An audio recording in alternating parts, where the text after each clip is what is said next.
सेठ हीराचंद मुथा शैक्षणिक ट्रस्ट द्वारा संचालित सेठ हीराचंद मुथा स्कूल आज के इस वार्षिक सम्मेलन में हमारे कल्याण डिवीजन के additional police of commissioner Shri Dattatreya ji Shinde sir IPS, Khadakwada police station के senior police inspector Sarjerao Patil sir, doctor Daulat Singh Paliwal sir educationist, chief editor Hindi weekly newspaper, president all India small and medium newspaper federation, school principal, college principal, trustees, media people, सभी PTA members और हमारे पधारे हुए parents, सर्वप्रथम मैं आपको बहुत बहुत हार्दिक शुभकामना देता हूं। और अच्छा लग रहा है कि 3 साल से एक कोई कार्यक्रम जो ओपन ग्राउंड में होना चाहिए था वो नहीं हो रहा है, लेकिन आज 3 साल के बाद हम कर रहे हैं। लेकिन जो न्यूज़पेपर पढ़ रहे हैं, कल क्या होगा कल का नहीं मालूम, लेकिन आज हम कर रहे हैं तो मैं समझता हूं कि आज हम इसका एंजॉय लें। आज हमारे पास जो विशेष गेस्ट आए हैं शिंदे सर, आपको बताना चाहूँ सबसे पहले सर, मैं आपके लीडरशिप में जो काम हुआ वो आपको और आपके डिपार्टमेंट को धन्यवाद देना चाहता हूं। सर, सुनने में ये आता है कि पुलिस बड़े लोगों का काम करती है, सुनने में ये आता है जो इन्फ्लुएंशियल लोग होते हैं पुलिस उसका काम करती है, लेकिन सर के मार्गदर्शन में महात्मा फुले पुलिस स्टेशन के अंतर्गत एक लड़की जो 9 साल की, जो मैं भिखारी तो कैसे कहूँ, लेकिन रोड पे सोती थी और मांग के खाती थी, और उसके साथ रेप हुआ और उसका धागा दोरा किधर भी नहीं था। महात्मा फुले पुलिस स्टेशन के सीनियर पीआई ने सर के नेतृत्व में और हमारे दोनों पुलिस स्टेशन खड़कपाड़ा और बाजारपेट की सहयोग से उन लोगों को पकड़ा, और पकड़ने के बाद ऐसा मालूम हुआ कि वो आरोपी 10 दिन पहले किसी के साथ रेप के अंदर अरेस्ट किया हुआ था और उसका किसी प्रकार का धागा दोरा नहीं था उनके पास, और दूसरे आरोपी भी पकड़े गए थे और वो आरोपियों ने एक्सेप्ट भी किया था कि हमने किया है, मर्डर भी किया है और रेप किया, लेकिन सर ने बोला नहीं, ऐसा नहीं हो सकता है, इसके आरोपी कोई दूसरे हैं, और रियल आरोपी को पकड़ा। और जब रियल आरोपी को पुलिस कस्टडी में रखा तो उसने बोला पुलिस वालों को, क्या बोलता, आप क्या करोगे, मेरी जान ले लोगे, इसके आगे क्या करोगे। इन्होंने बोला हम जान नहीं, तेरे डेथ टू हंग करवाएंगे और ये पुलिस का काम है। तो सर, मैं आपको और आपके डिपार्टमेंट को बहुत बहुत धन्यवाद देना चाहता हूं कि आप सिर्फ बड़े लोगों का काम नहीं करते हैं, लॉ एंड ऑर्डर मेंटेन करना आपका काम है और आप उसको कर्तव्य समझ करके करते हैं, इसलिए मैं आपको बहुत बहुत धन्यवाद देना चाहता हूं। दूसरा, सर के आने के बाद कल्याण डिवीजन के अंदर 80 लोगों के ऊपर मौका लगाया है। मौका का मतलब आप समझते हो कि कितना सीरियस केसेस होती है, उसको जल्दी से बेल नहीं मिल सकती है। और जो चेन नेसिंग हो रही थी, हमारी बहनें मॉर्निंग वॉक को जाती है, हमारी बहनें स्कूटर पे जाती है और चलते चलते फोन पे बात करती है, तो जो उनके साथ चेन खींचना और मोबाइल खींचने का काम होता था, और ऐसे सभी आरोपियों को सर ने पकड़ा और मौका लगाया। सर, हम कल्याण के नागरिक और हमारी संस्था की तरफ से, हमारे ज्वेलर एसोसिएशन की तरफ से, हमारे मुथा कॉलेज की तरफ से, मुथा स्कूल की तरफ से हम आपका बहुत बहुत अभिनंदन करते हैं और बहुत बहुत धन्यवाद देते हैं। सर, कल हमारा कॉलेज का एनुअल डे था, सर्जेराव पाटिल साहब भी आए थे और बहुत अच्छा लगा। वहाँ भी बहुत सारे स्टूडेंट्स थे, पालक थे, और वहाँ भी एक अच्छा प्रोग्राम हुआ। लेकिन सर, हम चाहते, आपको मैंने पुलिस अफसर करके नहीं बुलाया, इसलिए नहीं बुलाया आपको पुलिस अफसर करके कि आप एक आईपीएस हैं।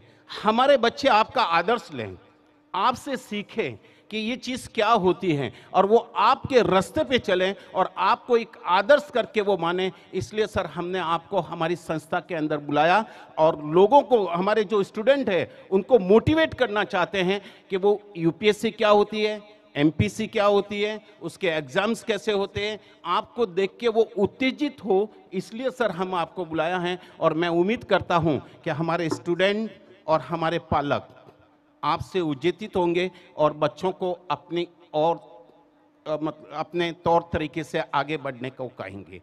आज सबसे बड़ी चीज़ मैं आपको एक बताना चाहता हूं, यहाँ स्टूडेंट तो आज कम हैं क्योंकि वो एक्टिविटीज़ के अंदर भाग ले रहे हैं, सभी अपने अपने मेकअप में, अपने अपने ड्रेस में बैठे हुए हैं। लेकिन एक एटीट्यूड क्या होता है, और एटीट्यूड को अगर हम संभालेंगे और एटीट्यूड पे हम नहीं चलेंगे और अपने अच्छे ढंग से चलेंगे और सकारात्मक भाव से चलेंगे, तो व्यक्ति को कोई भी रोक नहीं सकता है। मैं आपको एक उदाहरण देना चाहता हूं। 1983 वेस्ट इंडीज वर्सेस इंडिया जो वर्ल्ड कप हुआ था, वर्ल्ड कप के अंदर क्लाइड लॉयड और रिचर्ड्स, ये दो एक ऐसे बैट्समैन थे जो इसके पहले कभी भारत में नहीं आए थे।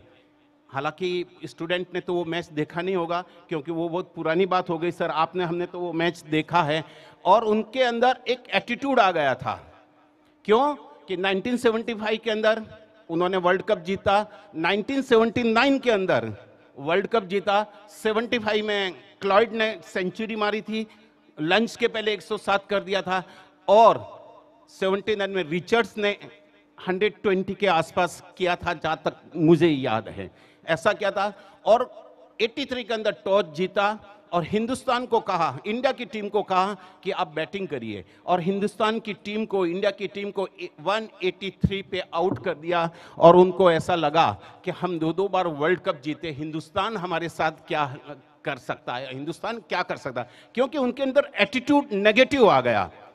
कपिल देव थे, बॉलिंग कर रहे थे, शिवलाल बॉलिंग कर रहे थे, बिनी बॉलिंग कर रहे थे, और इनके बहुत धोया, बहुत मारा उन्होंने रन। लेकिन एक लास्ट बॉल में रिचर्ड्स ने गलत शॉट मारा और कपिल देव ने उसकी गेंद की स्पीड को समझा, पीछे खींच रहे थे, पीछे उन्होंने समझा कि मैं नहीं जा पाऊंगा और बॉल गिर जाएगी, और पीछे मुड़े और कैच किया। देखिए क्रिकेट के अंदर पीछे मुड़ के कैच करना, वो मूवमेंट के अंदर बॉल नीचे गिर जाती है, बड़ा रिस्की होता है, और कपिल देव ने वो किया और टेस्ट मैच सीरीज का पूरा मैच बदल गया। टाइम हमारे लिए बहुत महत्व की रहती है और उसके अंदर बदला। वेस्ट इंडीज को बहुत उसका दर्द हुआ, और दर्द होने के बाद में उन्होंने हमारे क्रिकेट एसोसिएशन ऑफ इंडिया से मुलाकात की और हम आप भारत के अंदर आना चाहते। 6 टेस्ट मैच और 6 वनडे इंटरनेशनल क्रिकेट खेले। इंटरनेशनल क्रिकेट तो हम हार गए, लेकिन 6 में से 3 हार गए। तब गावस्कर को बुलाया कि गावस्कर आप, हम काउंसलिंग की गई। आज की ये हमारी जो ओपन मीटिंग है, मैं स्टूडेंट को काउंसलिंग करवाना चाहता हूं सर के माध्यम से कि आप आगे बढ़ने के लिए क्या करोगे, और आपको आगे बढ़ने के लिए एटीट्यूड अपना कैसा चेंज करना पड़ेगा। एटीट्यूड रहने दीजिए, लेकिन सकारात्मक एटीट्यूड रहेगा तो आपको दुनिया के अंदर कोई भी ताकत नहीं है जो आपको रोक सकता है। सकारात्मक एटीट्यूड रहेगा, आपके अंदर हजारों शक्तियां है, वो शक्तियां आपकी बाहर आएगी और वो शक्तियों का आप फायदा ले सकते हो, ऐसा मेरा मानना है।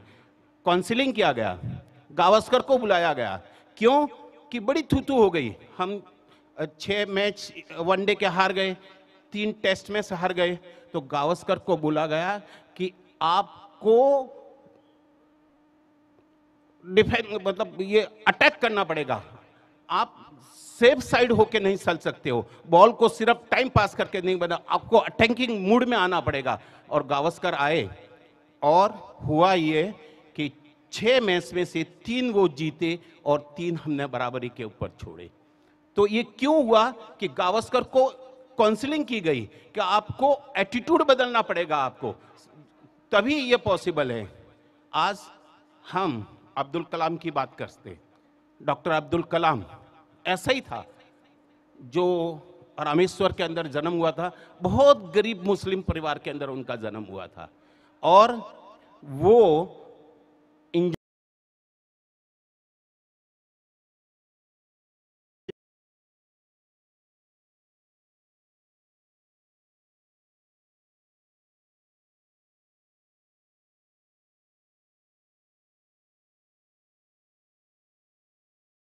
वो रामेश्वर की नदी के ऊपर जाके बड़े उदासीन हो गए और बैठे कि अब मैं क्या करूं।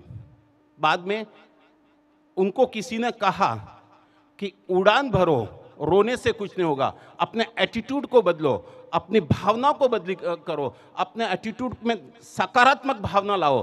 और डीआरओडी में वो गए, वहाँ उनको सिलेक्ट कर दिया गया। सिलेक्ट करने के बाद वो भारत के मिसाइल मैन बने, और मिसाइल मैन अग्नि और पृथ्वी जो मिसाइल बनी थी वो पूरा प्रोजेक्ट उनको दिया गया और उसका उन्होंने डिज़ाइन किया। और जो आदमी एक इंटरव्यू में सिलेक्ट नहीं हुआ था वो भारत का मिसाइल मैन बना।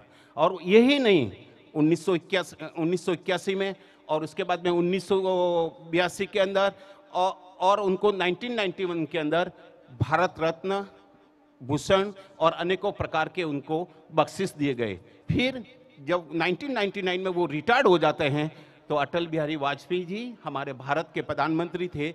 और क्योंकि अब्दुल कलाम सर को पढ़ाना बहुत अच्छा लगता था, वो हमेशा शिक्षक रहना चाहते थे और उस वक्त अन्ना यूनिवर्सिटी में पढ़ा रहे थे। और प्राइम मिनिस्टर का उनके पास फ़ोन गया और बोला कि अब्दुल कलाम जी, हम आपको भारत का राष्ट्रपति बनाना चाहते हैं। उन्होंने कहा मुझे सिर्फ 2 घंटे का सोचने का टाइम दीजिए। 2 घंटे के बाद बोला, सर मैं तैयार हूं, लेकिन मेरे पास भारत को डेवलप करने का 2020 का प्लान भी मेरे साथ रहेगा। और अटल जी ने उनको बुलाया और वो भारत के 11वें राष्ट्रपति बने। तो मेरा आपसे अनुरोध है, पेरेंट्स से भी अनुरोध है और स्टूडेंट से भी अनुरोध है। स्टूडेंट से हम कितनी भी आज उनके रिक्वेस्ट करें या उनको समझाएं, उनकी कच्ची बुद्धि वो समझ नहीं पाए। आपसे कहना चाहता हूं, जो स्टूडेंट करता है उनको करने दीजिए, उनको रोकिए मत, उसके अंदर का टैलेंट बाहर आने दीजिए। आप अननेसेसरी उसको सपोर्ट नहीं, रॉन्ग फोर्स मत करिए कि आप ऐसा करिए, आप वैसा करिए, आपको ऐसा करना पड़ेगा, ऐसा करना। टैलेंट इज टैलेंट, उसको बाहर आने दीजिए, उसको परीक्षण दीजिए, फिर हमको मालूम पड़ेगा क्या है। अगर हम न्यू एजुकेशन पॉलिसी की बात करें सर, तो न्यू एजुकेशन पॉलिसी ऐसे आई है जिसमें 10वीं और 12वीं ये 2 बोर्ड होते हैं और बोर्ड को समाप्त कर दिया, उनका महत्व कम कर दिया है। जब बोर्ड का महत्व कम हो गया है, कंपटीशन कम हो गया है, तो हम उस टैलेंट को परखेंगे कैसे? मुझे नहीं समझ में आता है कि हम आगे का क्या करेंगे। ये 34 साल बाद में 1986 के अंदर हमारी जो एजुकेशन पॉलिसी बनी थी, जो वापस 2020 के अंदर ये एजुकेशन पॉलिसी बनी, तो हम चाहते हैं कि कंपटीशन होना चाहिए। हमारे स्टूडेंट यूपीएससी में आना चाहिए, एमपीएससी में आना चाहिए। सर, हम यहाँ विभिन्न प्रकार के सेमिनार्स लेते हैं और सेमिनार्स के अंदर करंट अफेयर्स क्या हम उनको बताते हैं। सर, हमारी मुथा महाविद्यालय एक पहली महाविद्यालय थी पूरे दुनिया के अंदर जिन्होंने effect of Ukraine and Russia war, इसका सर हमने पहला इंटरनेशनल कॉन्फ्रेंस लिया था और वो ऑनलाइन था और दुनिया के लोग उसके अंदर जुड़े थे सर। और जो हमने उस वक्त अनाउंस किया था और मैंने भी उसके अंदर स्पीच दी थी सर, वो आज बात सच निकली। और हमने बताया था कि इसका हिंदुस्तान की इकोनॉमी पे क्या इफेक्ट होगा, इसका इंटरनेशनल इकोनॉमी पे क्या इफेक्ट होगा, और वो आज इफेक्ट हमको देखने को मिल रहा है। हमने कहा था कि ये भारत के अंदर पेट्रोलियम पदार्थ के रेट बढ़ेंगे, किस प्रकार से बढ़ेंगे, ये गैस के रेट बढ़ेंगे, और जो खाद्य पदार्थ, खाद्य ऑयल जो बाहर से हमारे पास आता है उसके रेट बढ़ेंगे। और वो बात सर आज सही निकली और ये हमारे अनेकों इंटरनेशनल पेपर्स जो हमारे इंटरनेशनल जर्नल के अंदर पब्लिश हुए। ज़्यादा समय नहीं लेते हुए, क्योंकि हम चाहते हैं कि और भी हमारे जो सर हैं, सर को सुनना चाहते। 2 लाइन आपके लिए कहता हूँ। हौसला नहीं हार ओ मुसाफिर, ठोकरें इंसान को चलना सिखाती है, यूं तो मंजिल मिलेगी या मुसाफिर बन जाओगे। मंजिल मिले या न मिले ये मुकद्दर की बात है, हम कोशिश ना करें ये गलत बात है।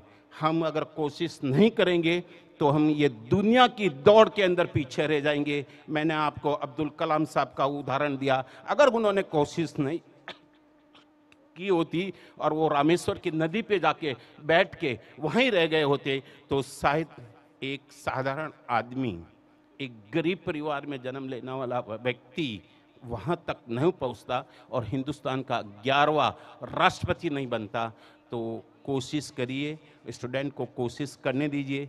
मैं चाहता हूँ कि हमारे स्टूडेंट आने वाले समय के भाभा बने, आने वाले समय के अंबेडकर बने, आने वाले समय के राजीव गांधी बने और आने वाले समय के डॉक्टर अब्दुल कलाम बने। यही हमारा विद्यालय करने के लिए कटिबद्ध है और हम इस प्रकार का एजुकेशन उनको देते हैं। हम सिर्फ किताबी एजुकेशन देना नहीं चाहते, हम चाहते हैं कि उनको ओवरऑल डेवलपमेंट हो। जीके का नॉलेज देना चाहते हैं, यूपीएससी में कैसे बैठा जाता है, एमपीएससी में क्या बैठा जाता है, करंट अफेयर्स क्या होता है, आर्टिकल्स क्या होते हैं। हम उनको बोलते हैं आप हिंदू पेपर पढ़ो। हम सभी जितने भी बड़े बड़े पेपर्स है उनका आर्टिकल सर कटिंग करके लाइब्रेरी में रखते हैं, और लाइब्रेरी में इसलिए रखते हैं कि स्टूडेंट जाके उस आर्टिकल को पढ़ें।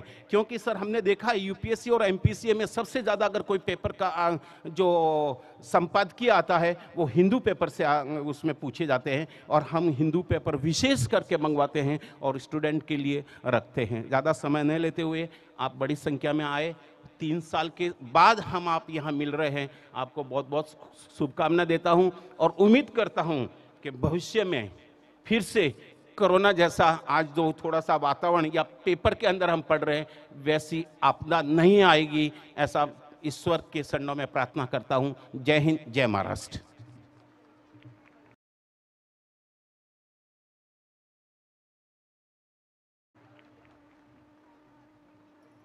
Thank you, sir. Your speech is always a motivation for us.